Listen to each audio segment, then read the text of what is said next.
Emma Sinclair's journey to Hollywood began far from the palm-lined streets of Los Angeles, in the small town of Millbrook, Connecticut. Born to Lydia, a high school English teacher, and Thomas, a carpenter, Emma was the youngest of 3 children. From an early age, she displayed a flair for the dramatic, turning family dinners into impromptu performances and backyard gatherings into her personal stage. Her passion for acting blossomed in middle school when she landed the role of Scout in her school's production of To Kill a Mockingbird. The thunderous applause at the end of her performance ignited a fire within Emma that would burn brightly for years to come. Throughout high school, she threw herself into every theatrical production, from Shakespeare to modern dramas, honing her craft and dreaming of bigger stages. Emma's talent didn't go unnoticed. Her drama teacher, Mrs. Harriet Finch, saw something special in the young actress and became a mentor and confidant. It was Mrs. Finch who first planted the seed of Hollywood in Emma's mind, telling her, "Your light is too bright for the small town, Emma. You need to share it with the world." Despite her parents' concerns about the instability of an acting career, Emma was determined. She worked part-time jobs, saving every penny for her Hollywood fund. In her senior year, she even landed a small role in a regional commercial for a local car dealership. The experience, though brief, only fueled her ambition.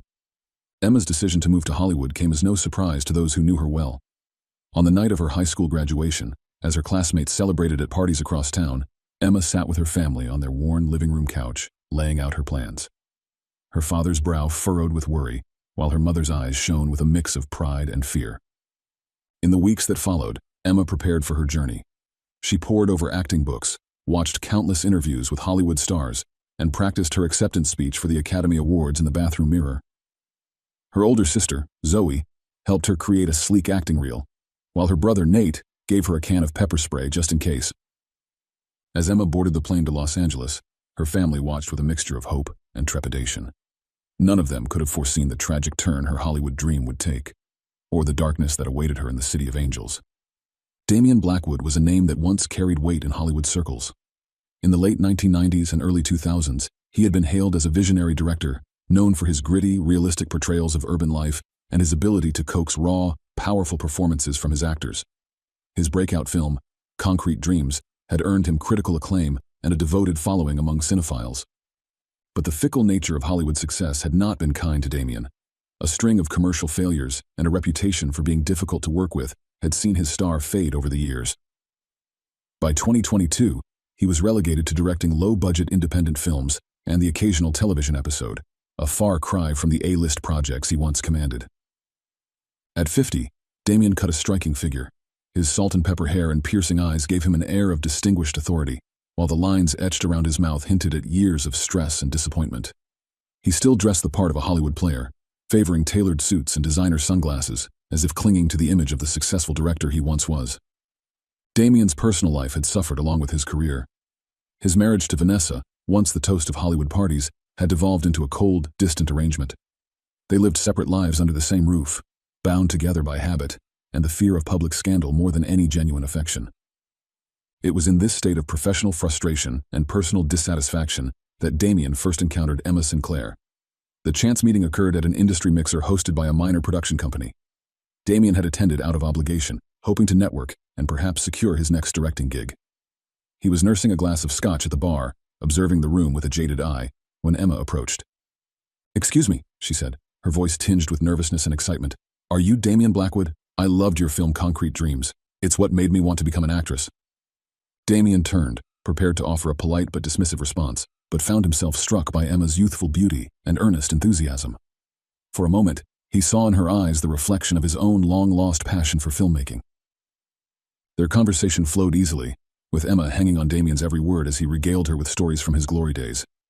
As the evening wore on, Damian found himself increasingly drawn to Emma's energy and optimism. It was intoxicating, a reminder of everything he had once loved about the industry. As they parted ways that night, exchanging numbers with the promise of future meetings, neither Emma nor Damian could have predicted the fateful path their lives were about to take. In the weeks following their initial encounter, Damian and Emma's relationship quickly evolved into a mentorship. Their first official meeting took place at a quaint cafe tucked away in the hills of Los Feliz, far from the prying eyes of Hollywood's gossip mongers. Emma arrived early, nervously fidgeting with her script sides as she waited. When Damian walked in, his presence commanded attention, and Emma felt a flutter of excitement in her chest. Damien wasted no time in diving into the craft of acting. He spoke passionately about the importance of authenticity, urging Emma to dig deep into her own experiences to bring truth to her performances.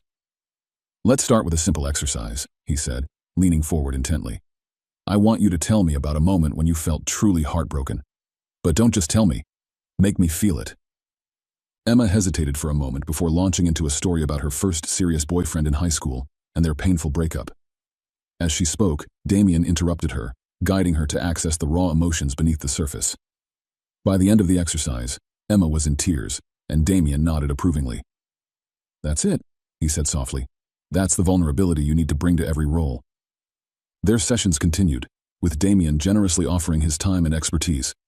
He helped Emma refine her monologues, gave her tips on navigating auditions, and even used his remaining industry connections to get her seen for small roles in indie productions. Under Damien's tutelage, Emma's confidence grew, and she began to see small successes, a callback here, a day player role there. For Damien, mentoring Emma rekindled a passion for filmmaking that he thought he had lost. Her eagerness to learn and her raw talent reminded him of why he had fallen in love with the art of cinema in the first place. He found himself looking forward to their meetings, spending hours preparing lessons and selecting scenes for them to work on together. However, as their relationship deepened, Damien began to experience conflicting emotions. He couldn't deny the growing attraction he felt towards Emma. Her youth, beauty, and adoration were a potent combination, one that stroked his ego and awakened desires he had long suppressed. He told himself that his feelings were purely paternal, a natural result of their mentor-mentee dynamic.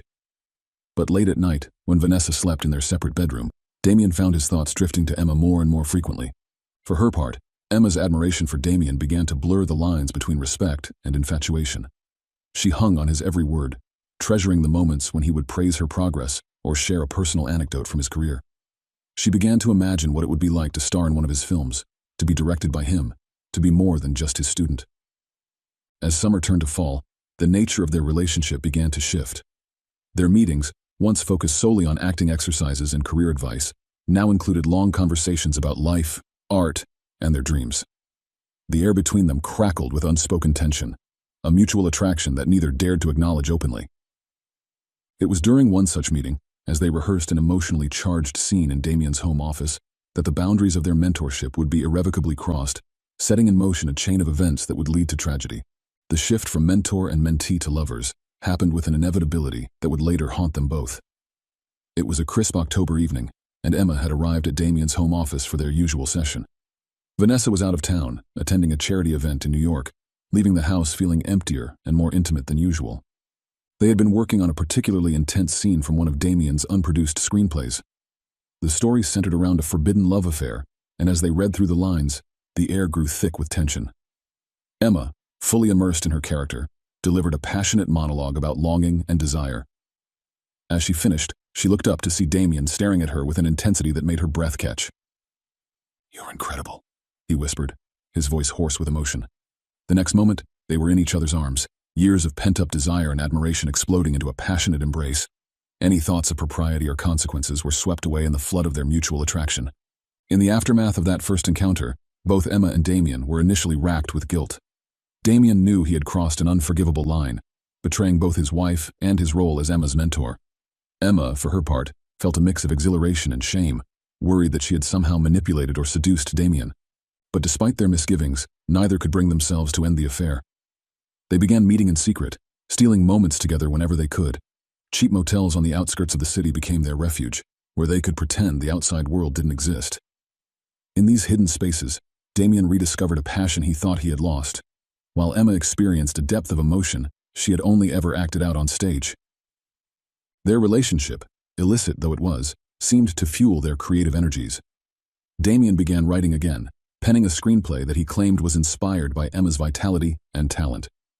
He spoke of directing again, of making a comeback with Emma as his muse and leading lady. For Emma, every moment with Damien felt like a masterclass in both acting and life. She absorbed his knowledge and experience, growing not just as an actress but as a person. As weeks turned into months, Emma's career began to show promise. She landed a recurring role on a popular TV series, a part that Damien had quietly advocated for behind the scenes. Critics praised her performances, noting her unusual depth and maturity for such a young actress. Emma knew that much of this growth was due to Damien's influence and their intense emotional connection. But as Emma's star began to rise, Damien found himself grappling with conflicting emotions. Pride in her success mingled with jealousy as she began to attract attention from other directors and producers. He became possessive, questioning her about her co-stars and reacting with barely concealed anger when she mentioned meetings with other industry players. Emma, intoxicated by her first taste of success and deeply in love with Damien, didn't fully register the warning signs. She interpreted his jealousy as passion, his controlling behavior as protectiveness. When he suggested she turn down certain auditions or avoid particular industry events, she acquiesced, trusting in his experience and judgment. Their affair existed in a bubble, separate from the realities of their lives. But as Emma's name began to appear in entertainment magazines and her face started showing up on billboards, the pressure on their secret relationship intensified. Damien became increasingly paranoid about being discovered, while Emma grew more confident and began to chafe at the limitations of their hidden love. It was only a matter of time before the fantasy they had constructed began to crumble under the weight of reality. The turning point came on a rainy night in February, when a paparazzo captured a blurry image of them leaving a hotel together. Though the photo was too indistinct to identify them conclusively, it was enough to send Damien into a panic that would ultimately lead to tragic consequences. As winter gave way to spring, the strains on Damien and Emma's relationship began to show. The initial passion of their affair was giving way to the harsh realities of their situation. Damien, once so attentive and loving, became increasingly distant and prone to mood swings. The fear of discovery weighed heavily on him, affecting both his personal and professional life. Vanessa, Damien's wife, began to suspect that something was amiss. She noticed changes in Damien's behavior, late nights at the office, secretive phone calls, and a general air of distraction. Though their marriage had been cold for years, Vanessa was not naive. She started asking pointed questions, her lawyer's instincts kicking in as she probed for the truth. Emma, riding high on her budding success, found herself growing frustrated with the limitations of their secret relationship. She longed to go public, to stand proudly beside Damien at industry events and share their love with the world. But Damien recoiled at the mere suggestion, his fear of scandal overshadowing his feelings for Emma. Their clandestine meetings, once filled with passion and intellectual discourse, now often devolved into arguments. Emma would plead for more commitment, for Damien to leave Vanessa, while Damien would counsel patience and discretion. After one particularly heated exchange, Emma stormed out of their hotel room, leaving Damien alone with his thoughts and a half-empty bottle of whiskey. As the pressure mounted, Damien's work began to suffer. He struggled to focus on his latest directing project, a low-budget thriller that he had once hoped would mark his return to form. The producers noticed his distraction, and there were whispers about replacing him. This professional threat only added to Damien's stress, causing him to lash out at those around him, including Emma. Emma, for her part, was facing challenges of her own. Her rising profile meant increased scrutiny, and she found it increasingly difficult to keep her relationship with Damien under wraps. Several times she nearly let slip to castmates or interviewers about her boyfriend, catching herself at the last moment. The strain of living a double life was taking its toll on her mental health and her performances. One evening, after a particularly difficult day on set, Emma showed up unannounced at Damien's house. Blinded by her need for comfort and reassurance, she didn't consider the consequences of her actions. As luck would have it, Vanessa was home. The ensuing confrontation was awkward and tense, with Emma stumbling through a flimsy excuse about needing last-minute acting advice. Vanessa's suspicions, already aroused, now crystallized into near certainty. In the aftermath of this close call, Damien became even more withdrawn and paranoid. He began to see threats everywhere, in innocent questions from colleagues, in glances from strangers on the street, in the flash of cameras at industry events. His love for Emma, once a source of rejuvenation and inspiration, now felt like a noose tightening around his neck. As spring turned to summer, both Damien and Emma knew that something had to give. The catalyst came on a sweltering July evening. Damien had been avoiding Emma's calls for days, wrestling with the decision he knew he had to make. When he finally agreed to meet her at their usual hotel, the tension between them was palpable. Emma, sensing the shift in Damien's demeanor, launched into an impassioned plea for their future together. She spoke of her love for him, of the life they could build once everything was out in the open. But Damien remained cold, his eyes fixed on a point somewhere beyond her. When Emma paused for breath, Damien spoke, his voice flat and devoid of emotion. "It's over, Emma. We can't do this anymore.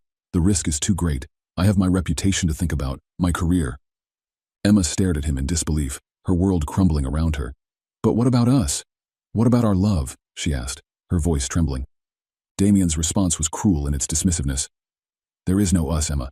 This was never going to last. You're young. You'll move on." As the reality of his words sank in, Emma's shock gave way to anger.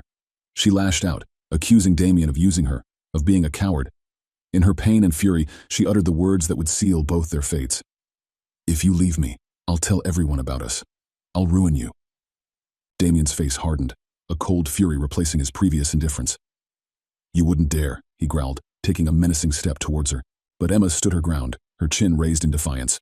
"Watch me," she spat, turning on her heel and storming out of the room. As the door slammed behind her, Damien sank onto the bed, his head in his hands. He had hoped to end things cleanly, to walk away and salvage what was left of his life and career. Now, faced with Emma's threat, he saw everything he had worked for on the brink of destruction. In that moment, as the last rays of sunlight faded from the room, a dark thought began to take root in Damien's mind.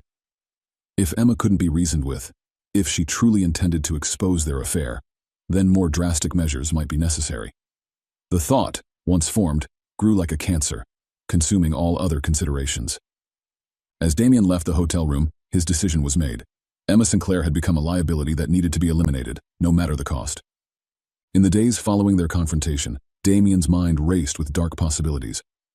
He oscillated between panic and a chilling calm as he contemplated his options.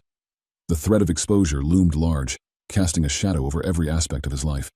He found himself jumping at every phone call, every knock at the door, expecting at any moment to hear that Emma had made good on her threat.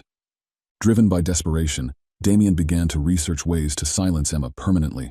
He cleared his browser history obsessively, paranoid about leaving any digital trail. Late at night, while Vanessa slept, he scoured the darker corners of the internet for information on untraceable poisons. After much deliberation, Damien settled on a plan. He would use a plant-based toxin, one that would mimic the symptoms of a severe allergic reaction.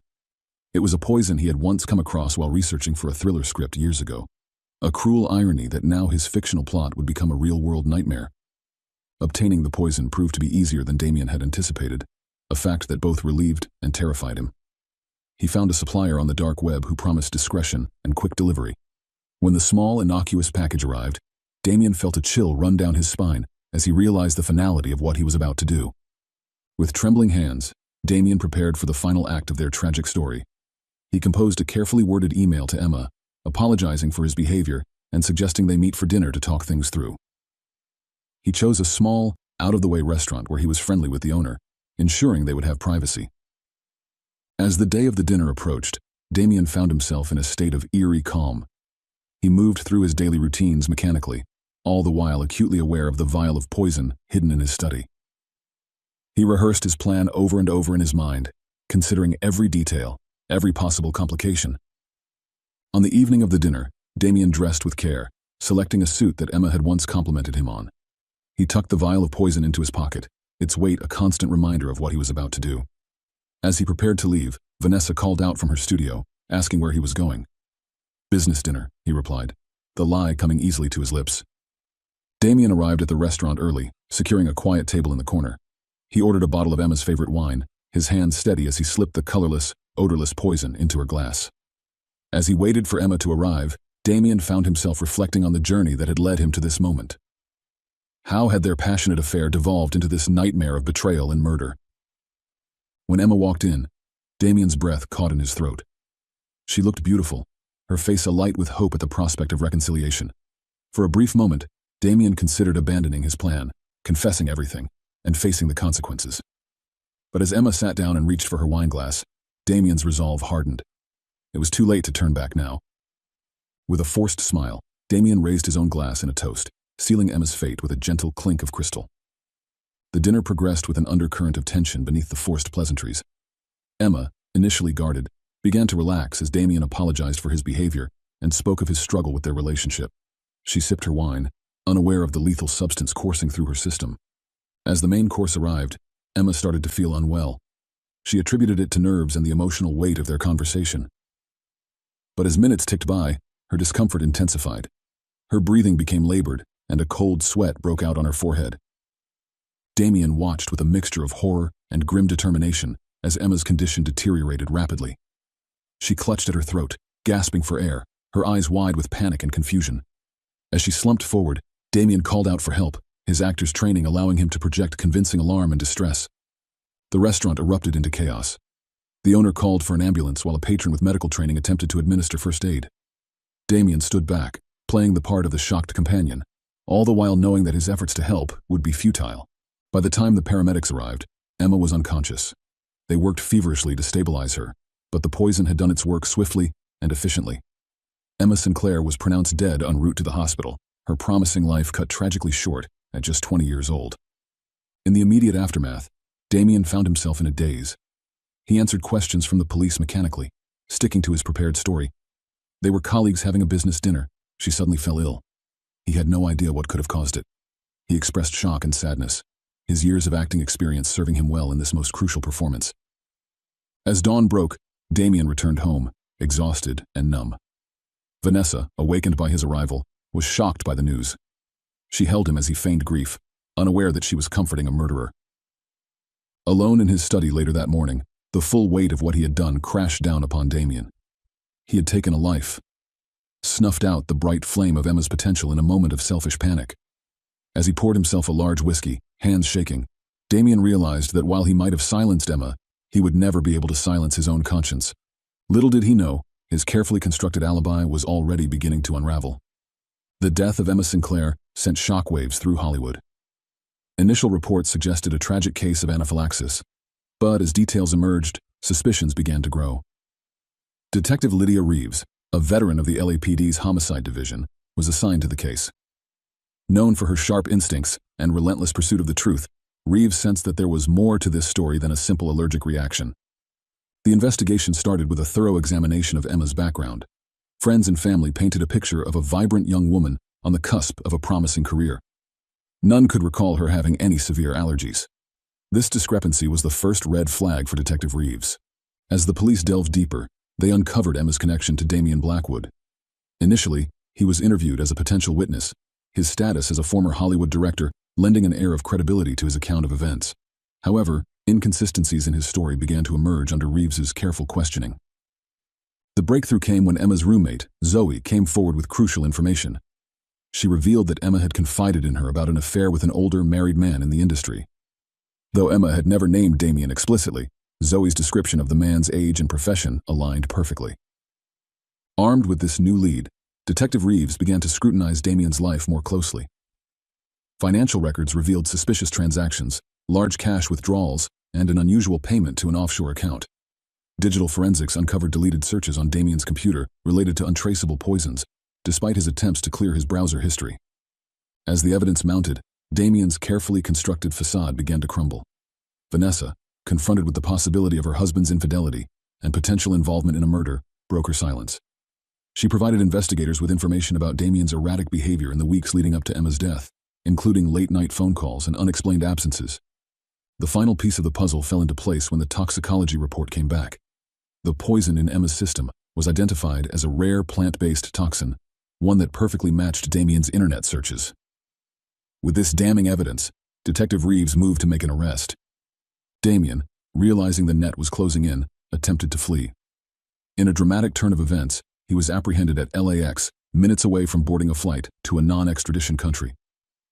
The sight of the once respected director being led away in handcuffs was captured by paparazzi, becoming the defining image of the scandal. As news of Damien's arrest broke, more details of his relationship with Emma came to light. Former colleagues came forward with accounts of Damien's inappropriate behavior with young actresses over the years.